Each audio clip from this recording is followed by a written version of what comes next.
Masakit. Masakit kasi pag tinutusok.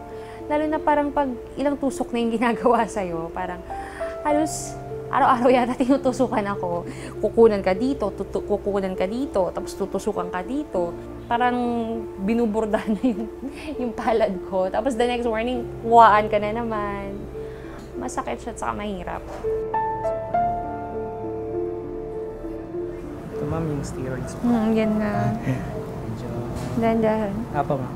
Nakakasuka kasi yung gamot. Iba, parang pagka pasok pa lang nun sa ugat mo, mararamdaman mo hilo, tapos duwal. Ang pangit sa pakiramdam. Yung chemo is yung pinaka-worst na feeling talaga na ayoko.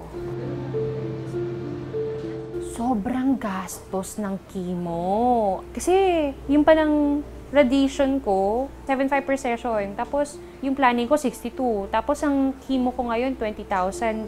20,000 lang per session.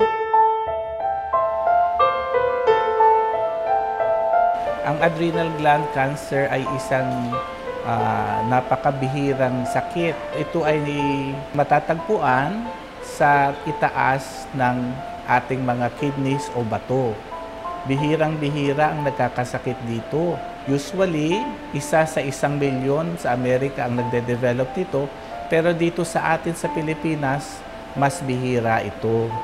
Kalimitan, lumalabas ito sa mga medyo bata-batang pasyente at wala pang alam na mga dahilan kung bakit ito tumutubo sa katawan.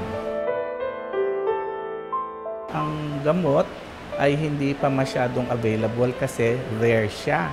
So, kailangan pa nating maghanap ng mga gamot sa iba-ibang parte ng mundo at bumili dito. Ano ba yung struggle, yung pain, parang on your daily basis? Sumasakit, mahirap maglakad. Lagi akong pagod kasi adrenal siya eh. So, it has something to do with your hormones. Pag nawala yun, parang hinang-hina ka. May mga mood swings ka, ganun.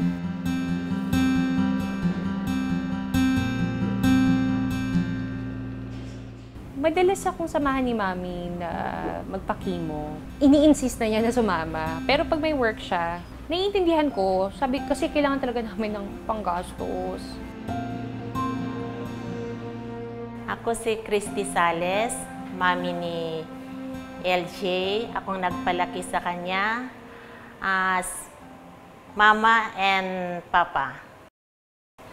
Maalala ko sinikreto niya sa akin yan eh. Hindi niya sinabi na may sakit siya. Nalaman ko na lang nung gusto ko siyang samahan kasi papunta daw siya sa ospital. Umiyak siya. Mami, gusto ko pang mabuhay, sabi niya, ng mahaba. Ayun, di ako nakakibo nun. Kasi hindi ko akalain na may ganun kabigat na karamdaman meron siya. Masakit, malaman mo na yung nag-iisang anak mo may sakit na ganyan. Para ba yung nadudurog yung puso mo, hindi mo alam ang gagawin mo.